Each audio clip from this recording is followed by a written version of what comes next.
మీరు Shivaji foundation start చేసే ముందు అన్ని ప్రభుత్వ శాఖలు అనుమతి నిరాకరించింది నిజమేనా? నిజమేనండి. 16 శాఖలకి చెందిన గవర్నమెంట్ ఆఫీసర్లకి 4 కోట్ల రూపాయలు లంచం ఇచ్చింది నిజమేనా? అబ్జెక్షన్. లంచం తీసుకోవడానికే అనుమతి నిరాకరించారు. మధ్యలో మాట్లాడకండి, మీ వాదన పూర్తయిపోయింది. 4 కోట్ల రూపాయలు లంచం ఇచ్చింది నిజమా కాదా? నిజమే, కానీ మినిస్టర్ ఆనందరావు అనుమతి నిరాకరించింది నిజమేనా? నిజమేనండి. వారికి 50 కోట్లు లంచం ఇచ్చింది నిజమేనా? ఇచ్చాను. దేశానికి మంచి జరుగుతుందన్న ఉద్దేశంతో. I was cornered, I was helpless. అప్పీల్దారుడు ఒప్పుకున్నట్టుగా శివాజీ ఫౌండేషన్ నిర్మాణానికి కావలసిన అనుమతి కోసం వేరు ప్రభుత్వ శాఖాధికారులకు లంచాలను ఇచ్చి అనేక ఇతరమైన కోరికలను తీర్చి అనుమతిని పొందినట్టుగా ప్రభుత్వం తరపున నిస్సందేహంగా నిరూపించబడింది.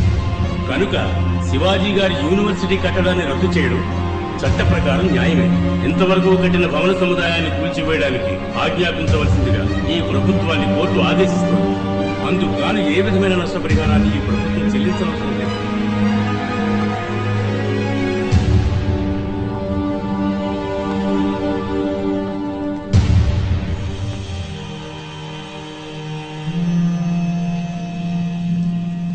చూసారా శివాజీ గారు ఎంత పని జరిగిందో? మారు మాట్లాడకుండా నేను చెప్పినట్టు ఓ 5 star hotel, real estate business చేసుకుని ఉండాల్సింది. పాపిస్టు విధవులు అందరూ కలిసి మిమ్మల్ని ఇలా నడివీధిలోకి ఈడ్చుకొచ్చి వదిలేశారు. ఇప్పుడు ఏం చేద్దాం అనుకుంటున్నారు? మోట్లో మోస్తారా, లేక పాలుగాని పితుకుతారా, లేదా ఆటో నడుపుతారా? పోనీ నేను ఆర్టీసీలో రికమెండ్ చేసి మీకు కండక్టర్ పని ఇప్పిస్తాను, చేస్తారా? దానికి పూర్వానుభవం కావాలి. కూర్చున్న చోట ఒళ్ళలవ్వకుండా నొప్పి లేకుండా చేసే పనుంది, చేస్తారా? మన జాతీయ వృత్తి. అయ్యో, అన్ని 500-1000 రూపాయల నోట్లే. చిల్లరుందా మేడం? ఇవ్వు.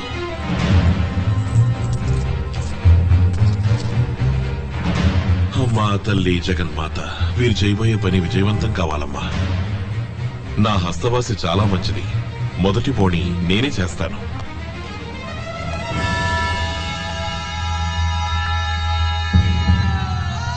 ముష్టెత్తుకుని బతికే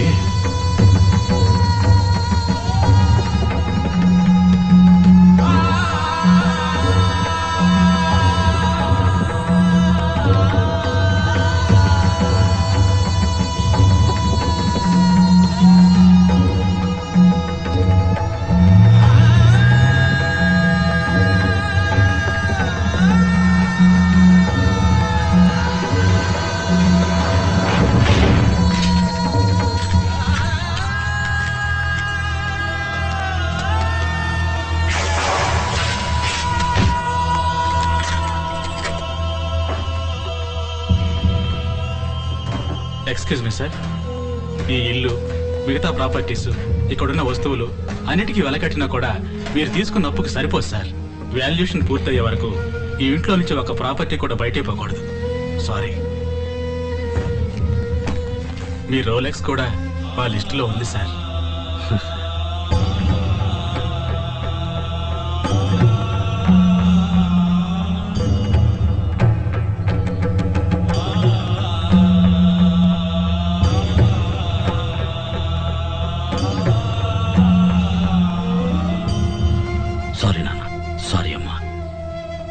నేను మంచి స్థితికి వచ్చేదాకా మీరు ఊర్లో ఉండండి. మాకే బాధ లేదు బాబు. నువ్వు అమెరికా వెళ్లే ముందు మన పరిస్థితి ఇదేగా.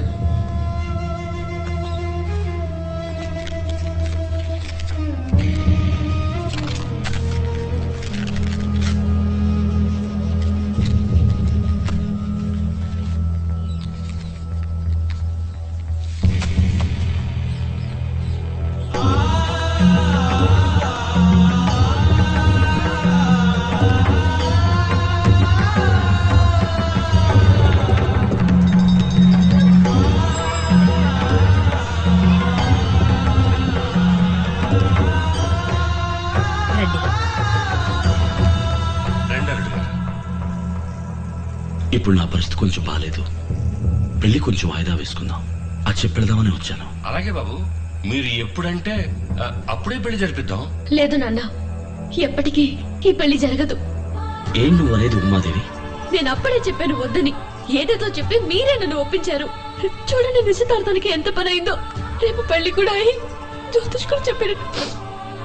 మీకు ఏదైనా జరిగితే నువ్వేదేదో ఊహించుకుంటున్నావు. ఏది ఊహ? పూర్తయ్యే స్థితిలో ఉన్న కట్టడం ఎందుకు పడగొట్టే స్థితికి వచ్చింది? కోటేశ్వరులో ఉన్న మీరు ఉన్నట్టుండి ఎందుకు నడి వీధికి రావాల్సి వచ్చింది? It's a coincidence damn it. లేదండి, ఈ జన్మలో మనిద్దరికి పెళ్లి జరగదు. వెళ్ళిపోండి, ఇంకెప్పుడు నా కోసం రాకండి.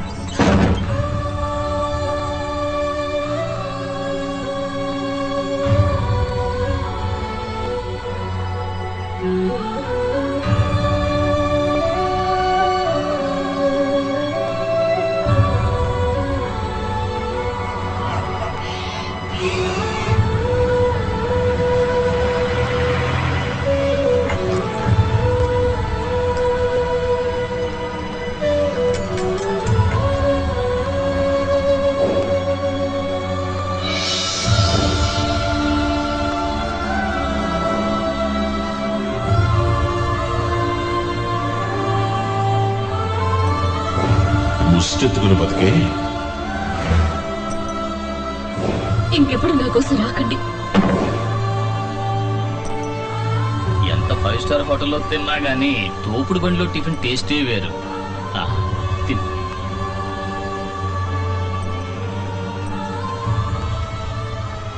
నువ్వు మాట్లాడకుండా అమెరికా వెళ్ళి శివాజీ. లేదు, ఇదే నా ఊరు. ఈ ఊరు దగ్గర ఎక్కడికి వెళ్ళమంటావు? అనుకున్న మంచి చేయకుండా వదిలిపెట్టను. ఎలా శివాజీ? ఈ ₹1 చెప్తుంది. బొమ్మ పడితే సింహపు దారి, బొరుసు పడితే పూలదారి. నా దారి దైవమేమో యాదృచ్ఛికమో ఇది నిర్ణయిస్తుంది.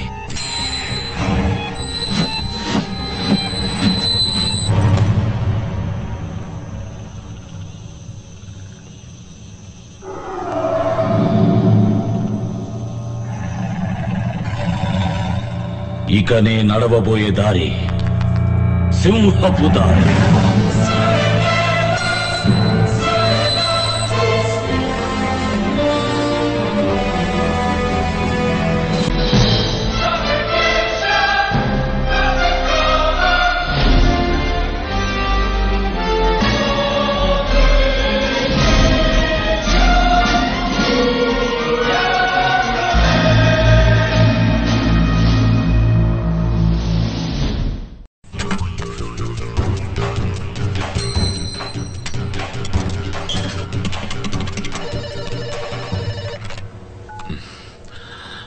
ఎవరు సార్? రేపొద్దున మీ ఇంట్లో పెళ్లి ఫిక్స్ చేశారు.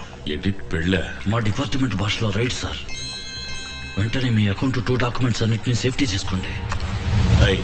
ఏంటి వాగుతున్నావు? సార్, విషయం confirm, top secret. MP Delhi అని ఎవరిని ట్రై చేయకండి. మీ 112 ఫోన్లని ట్యాప్ చేస్తున్నారు.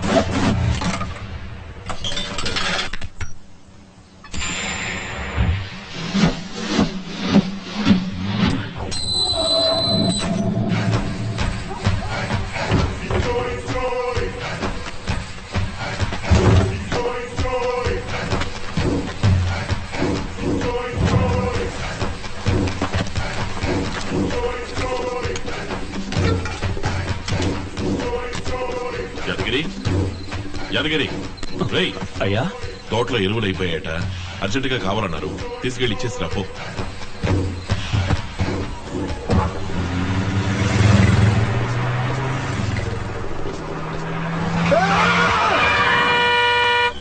ఏంది రోడ్డు కట్టగా నుంచి బండి ఆపారు? కార్ ఎడిపోతుందండి. విజయవాడ సైడ్ మేము దారిలో దిగుతాం. తెలియని వాళ్ళు ఎట్టెక్కించుకునేదే. మేము మీ ఓనర్ ఫ్రెండ్స్ అండి.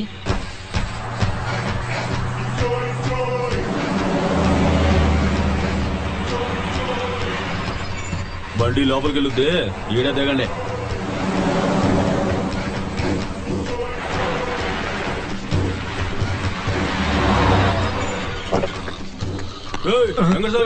లేరా? ఏంటిరా అయ్యగారు ఎరువులు ముట్టలు అంపారు, లోన్ ఎడదాంరా. అట్టాగే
ఎవరు? ఏంటది ఇంకా పెళ్లి బృందం రాలేదని చూస్తున్నావా? పెళ్లి నిన్న రాత్రి జరిగిపోయింది, ఇప్పుడు రిసెప్షన్. అర్థం కాలా? తోట బంగళా, కేవలం 2. నీ మొత్తం డాక్యుమెంట్స్ అంబేల్. ఎవరు నువ్వు? మహారాష్ట్ర హీరోరా. శివాజీ పేరు వినగానే వణుకు పుట్టుకొచ్చింది కదూ. ఏం చేయాలని ఫోన్ చేశావు? ఎరువు వ్యాపారం. నువ్విచ్చిన 1 రూపాయితోనే మొదలెట్టాను. నీతో కొంచెం బిజినెస్ మాట్లాడాలి. నేను ఇన్కమ్ ట్యాక్స్ ఆఫీస్ ఎదురుగా ఉన్న టీ కొట్టు దగ్గర వెయిట్ చేస్తున్నాను. నువ్వు రిలాక్స్ గానే రా, కానీ నేను 10 నిమిషాల్లో ఈ ఎరువుల మూటలతో లోపలికి వెళ్ళిపోతాను.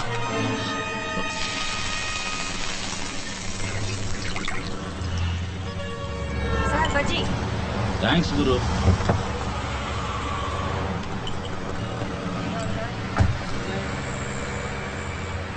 అయ్యగారు నేను పిలుస్తున్నారు. మీ కుయ్యానే ఇక్కడికి రమ్మను.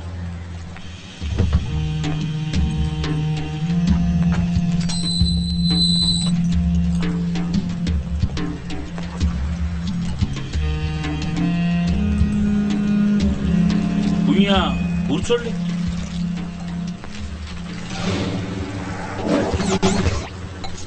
సార్ 2 అరటికాయ బజ్జీ, 1 టీ. త్వరగా చెప్పు. నీ బుక్స్, హార్డ్ డిస్క్, డాక్యుమెంట్స్ అన్ని చూశాను. బినామీ పేర్లతో ఉన్న ఇళ్లు, స్థలాలు, పొలాలు, డబ్బులు, బాండ్స్, డాలర్స్, స్విస్ బ్యాంకులో ఉన్న గ్రీన్ మనీ మొత్తం 200 కోట్ల రూపాయలు లెక్కల్లోకి రాని నల్ల డబ్బు ఉంది. దానికి ఏంటి ఇప్పుడు? బజ్జీ కొరకండి. అబ్బా తినండి సార్. అందులో సగం నాకు ఇవ్వు. బజ్జీలో కాదు, డబ్బులో. ఇవ్వరంటే? మొత్తం డాక్యుమెంట్స్ అన్ని ఇన్కమ్ ట్యాక్స్ ఆఫీస్ లో ఉంటాయి, అక్కడ చూడు. హాయ్ రేమో మామ. Okay stop stop. Hold on.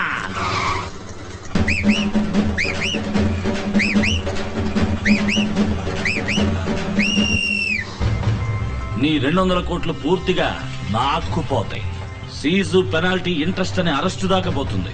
పట్టించినందుకు నాకు 10% అంటే 20 కోట్లు రివార్డు వస్తుంది. ఎటు చూసినా నా బిజినెస్ సక్సెస్. ఏది బెటర్? అంతా వదులుకోవటమా, కొంత వదులుకోవటమా? భయపెడుతున్నావా? వేణు అయ్యా, కమిషనర్ ఫోన్ చేయి. అది నువ్వేం కామెడీ గిమిడి చేయట్లేదుగా? అది నల్ల డబ్బు నాన్న, కంప్లైంట్ ఇవ్వలేవు. తేలు కుట్టిన దొంగల నోరు మూసుకొని ఉండాలి. నువ్వు ఒంటరి వాడివి, నా చేతిలో గవర్నమెంట్ ఉంది. నా చేతిలో నీ జుట్టుంది. రిపీట్.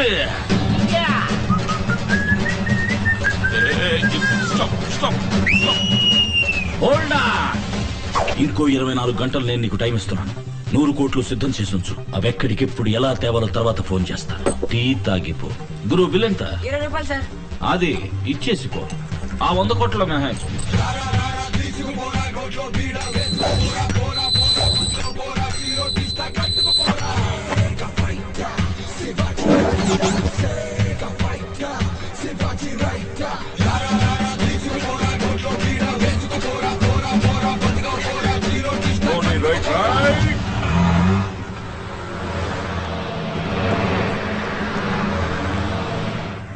హాయ్. ఎందుకండి చూడగానే అలా స్విచ్ ఆఫ్ చేస్తారు? ఎందుకండి చీటికి మాటికి వచ్చి ఇబ్బంది పెడతారు? మీరు బాధపడుతూ నన్ను బాధ పెడుతూ. వెళ్ళండి. మేము ఫ్రూట్ కొనడానికి వచ్చాం, ఊది చూపించండి. దయచేసి వెళ్ళండి. మేనేజర్, ఫ్రూట్ కొనడానికి వస్తే ఈ కొట్లో కొనదు, పక్క కొట్లో కొనుక్కోమంటుంది ఈవిడ. ఉమాదేవి, కస్టమర్స్ తో సవ్యంగా బిహేవ్ చేయి. Fruit fruit.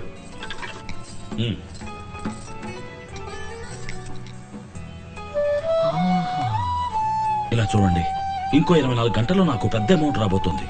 ఏదో విధంగా యూనివర్సిటీ ఓపెన్ చేద్దాం. డబ్బు పోతే వస్తుంది, ప్రాణం పోతే వస్తుందా? Oh give me a break యా. ఎందుకండి జాతకాలంటూ ప్రాణాలు ఇస్తారు? మిమ్మల్ని పెళ్లి చేసుకుంటే నేను చచ్చిపోతాను, అంతేగా? మిమ్మల్ని చేసుకోపోయినా చచ్చిపోతాను, మనసు ముక్కలై చచ్చిపోతాను. అవును, ప్రేమ వాటిని తట్టుకోలేక రైలు కింద పడి చావబోతట. నేనెప్పుడు అన్నానరా? ఒట్టు చూడు, ఎక్స్ప్రెషన్ చేంజ్ అవుతుంది. ఆ సెంటిమీటర్ కట్ చేయి. ఊరికే భయపెట్టకండి, వెళ్ళండి. ఇది ఎగతాళి కాదు. రేపు సాయంత్రం 5 గంటలకి కాచిగూడ లెవెల్ క్రాసింగ్ దగ్గరకు వచ్చి చూడు. శివాజీ ట్రాక్ లో రెడీగా ఉంటాడు. అవునంటే కళ్యాణకాండ, కాదంటే కర్మకాండ. రా వెళ్దాం. ఏంట్రా ఇలా ఇరికించావు? నేనేమవుతా నీకు? మామ, నా డ్యూటీ నేను చేశాను. మామ, నాకెందుకో ఇది బుద్ధి తక్కువ పని అనిపిస్తుందిరా. నువ్వేమో నీ ఇష్టానికి నోటుకు వచ్చినట్టు వాగేసావు. శివాజీ, ఇలాంటి వాళ్ళకి ఎంత చెప్పినా అర్థం కాదు. ఇలాంటిది ఏదో ఒకటి చేయకపోతే వర్కౌట్ అవ్వదు. ఏంట్రా తింగరవాళ్ళ మాట్లాడుతున్నావు? ఇక నువ్వే మాట్లాడుకో. రైలు వచ్చే టైం అయింది. నీ చెప్పినంత నీకు గుర్తుంది కదా?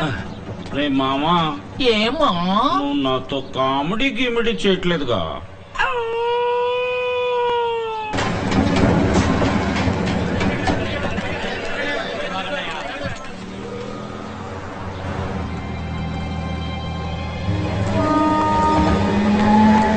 శివాజీ, బండి బయలుదేరింది.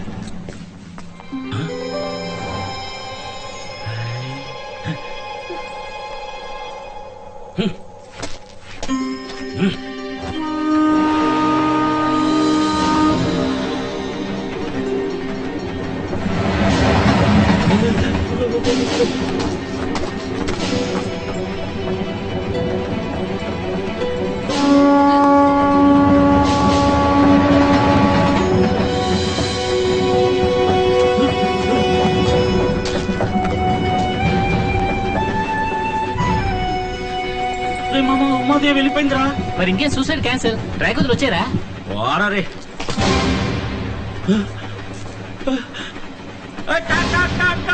ఏంట్రా కాకులు పిలుస్తున్నావు? కాలు పట్టాలు ఇరుకుందిరా బావా. కాలు పట్టాలు ఇరుకుందా? అయితే ప్యాంటుకి పారేసి పరిగెత్తుకొచ్చారా? ఏంట్రా గ్యాస్ ట్రబులా?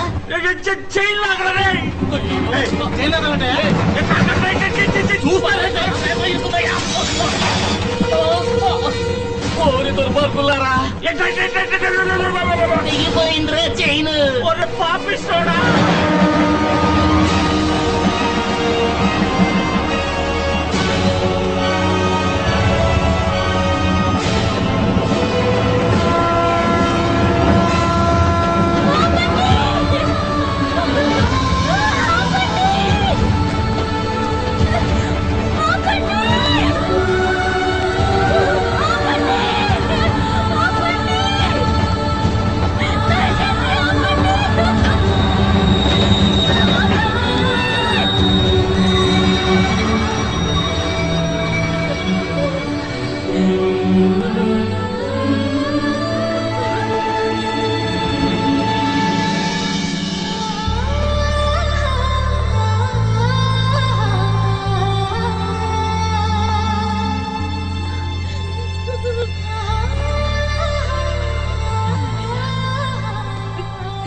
మీ ప్రాణానికి ఏ ప్రమాదం జరగకూడదు. జరగనివ్వను.